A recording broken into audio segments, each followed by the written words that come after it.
કૃષ્ણ કનૈયા લાલ કી જય, પુરુષોત્તમ ભગવાનની જય, કાંઠા ગોરમાની જય. અમૃતધારા 16મા દિવસની વાર્તા. પ્રભુનો પ્રસાદ. એક રાજા અને એક રાણી હતા. બંનેને આસમાનમાં જમીન જેટલો તફાવત હતો. રાજા પાપ કરે, રાણી પુણ્યદાન કરે. રાજા રોજ જંગલમાં જઈ પશુ પક્ષીઓનો શિકાર કરે, તેમાં તેને બહુ આનંદ આવે.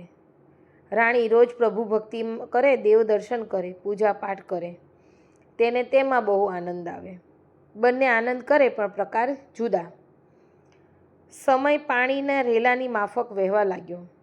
રાજા રાણી 50-55 વર્ષની ઉંમરમાં પહોંચી ગયા. હવે રાજાને મનમાં થયું કે આખી જિંદગી એળે ગઈ, ગડપણમાં થોડું ભક્તિનું ભાતું બાંધી લઉં. ખરેખર મનુષ્યને પોતાની પાછલી અવસ્થામાં બધું જ્ઞાન થાય છે. રાજા તો જંગલમાં ભક્તિ કરવા માટે રાજપાટ છોડી ચાલે નીકળ્યા. રાણી સાથે ચાલી નીકળ્યા. તેઓ નગરથી થોડેક દૂર ગયા હશે ને રસ્તામાં 4 હાથ 4 ભુજાવાળા બ્રાહ્મણ જોવામાં આવ્યા. 4 ભુજા દેવ હોય એમ સમજીને રાજાએ બ્રાહ્મણની પાસે દોડી ગયા અને નમન કરી કહેવા લાગ્યા, હે પ્રભુ, હું મહાપાપી છું, મને ક્ષમા કરી મારો ઉદ્ધાર કરો.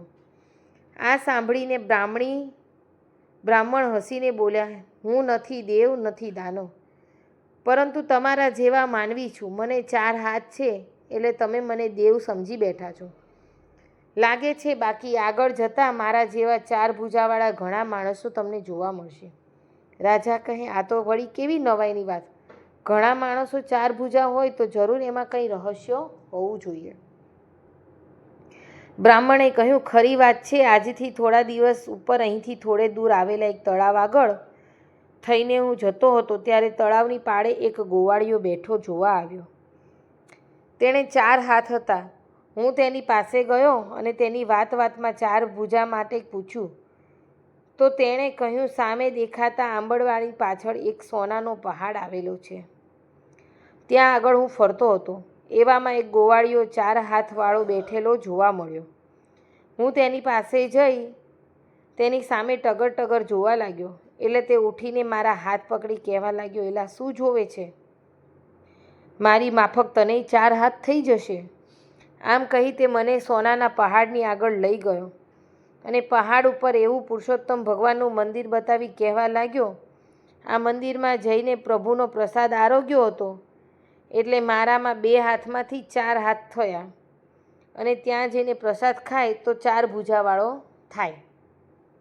રાજાએ કહ્યું, ભાઈ, મને તું તે સ્થાનકે લઈ જા તો તારો મોટો ઉપકાર થાય. બ્રાહ્મણ તો રાજાને આંબળિયાવાળા આગળ લઈ ગયો, પરંતુ તેની પાછળ સોનાનો પહાડ જોવામાં આવ્યો નહીં. આથી રાજાએ આતુર થઈ પૂછ્યું, ભાઈ, તમે કહો છો તેવું અહીંયા કંઈ દેખાતું નથી. સોનાનો પહાડ ક્યાં? ગોવાળ ક્યાં? અહીંયા તો બધું ઉજ્જડ મેદાન દેખાય છે. અરે, પહાડ તો શું, નાની ટેકરી પણ દેખાતી નથી. આ સાંભળી બ્રાહ્મણ હસી પડ્યો. તેણે રાજાનો ભ્રમ ભાગવા કહ્યું, રાજા, એ દૈવી પહાડ તો જે પુણ્યશાળી હોય તે જ જોઈ શકે. તમે જિંદગીમાં પાપ જ કર્યું લાગે છે. જો પુણ્ય કર્યું હોય તો સોનાનો પહાડ દેખાયા વગર રહે નહીં. રાજા કહે, વાત ખરી. હવે તેનો મને બહુ પસ્તાવો થાય છે. જિંદગીમાં આવો લાભ ક્યારે મળવાનો હતો. હવે મારી આશા પૂર્ણ થાય એવો કંઈ રસ્તો છે? આપે જે પ્રમાણે કહેશો તેમ હું વર્તવા તૈયાર છું. બ્રાહ્મણે કહ્યું, હે રાજન, હાલમાં પવિત્ર પુરુષોત્તમ માસ ચાલે છે અને તે પૂરો થવાનો હજુ 1 અઠવાડિયાની વાર છે. આ અઠવાડિયા દરમિયાન અહીંયા બેસી 5 માણસ જો ઉપવાસ કરે તો આપને જરૂર સોનાનો પહાડના દર્શન થાય. રાજા કહે, તો પછી હું નગરમાંથી 5 માણસોને પકડી લાવી ઉપવાસ કરવા બેસાડી દઉં તો મને પુણ્ય મળશે ને? બ્રાહ્મણે કહ્યું, મહારાજ, આપ જ્ઞાની થઈને કેવી વાત કરો છો? કહ્યું છે ને, આપ સમાન બળ નહીં ને મેઘ સમાન જળ નહીં. હાથે તે સાથે આપ મુવા વિના સ્વર્ગે ન જવાય. તેવી રીતે આપને તો ખાસ ઉપવાસ કરવા પડે. બીજા ઉપવાસ કરે તેનું ફળ તમને ક્યાંથી મળે? જાતે કષ્ટ વેઠ્યા વિના સિદ્ધિ સાંપડતી નથી.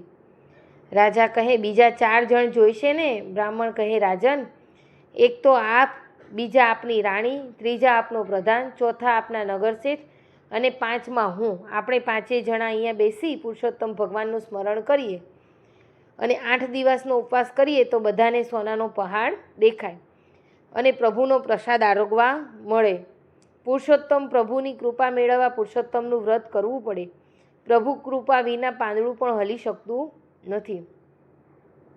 રાજા બ્રાહ્મણને ત્યાં રોકાવાનું કહી મહેલે ગયો અને રાણી તથા પ્રધાન નગરશેઠમાં બધી વાત કહી આંબાવાડિયા આગળ જ્યાં બ્રાહ્મણ પ્રભુ રટણ કરતો બેઠો હતો ત્યાં લઈ આવ્યો. 5 જણાએ તળાવમાં સ્નાન કરી 8 દિવસ ઉપવાસ કરવાનો સંકલ્પ કર્યો અને પુરુષોત્તમ પ્રભુનું સ્મરણ કરતા બેઠા. પ્રભુ નામની ધૂન તેમના 8 દિવસ જોતાં જોતાં પસાર થઈ ગઈ. 9મા દિવસે સવારે 5 જણાએ સામે સોનાના પહાડના દર્શન થયા. પુરુષોત્તમ પ્રભુના વ્રતનો પ્રભાવ હતો. રાજા રાણીને હર્ષનો પાર રહ્યો નહીં. તેઓ બધાને સાથે લઈ ધીમે ધીમે સોનાના પહાડ ઉપર ચડ્યા. ઉપર જઈને જોયું તો સાક્ષાત પુરુષોત્તમ ભગવાન બિરાજમાન થયેલા હતા. તેઓ ગડગડા થઈને ભગવાનને ચરણે લેટી પડ્યા. પુરુષોત્તમ ભગવાનના દર્શનથી આજે 5 જણાના મનખા દેહ પાવન થઈ ગયો હતો. ભવો ભવના પાતક બળી ગયા હતા અને બ્રાહ્મણને કહેવા મુજબ દરેક 4 ભુજાઓ થઈ ગઈ. આ બધા ચમત્કાર નિહાળી આશ્ચર્યમાં ગરકાવ થઈ ગયા હતા. ત્યાં તો વૈકુંઠમાં લઈ જવા વિમાન આવ્યું. પુરુષોત્તમ ભગવાન 5 પુણ્યશાળી જીવોને વૈકુંઠમાં લઈ ગયા. ઈશ્વરની કૃપા વિના હલે ન ઝાડનું પાન, ઈશ્વર ના ભજે મળે ન ખાવા ધાન. જે ભાવિકો ભાવ ધરીને પ્રભુ પવિત્ર પુરુષોત્તમ મહિનો નાય છે, પુરુષોત્તમ ભગવાનના વ્રત કરે છે, કથા વાર્તા સાંભળે છે, તેનો વૈકુંઠમાં વાસ થાય છે. બોલો પુરુષોત્તમ ભગવાનની જય, કાંઠા ગોરમાની જય.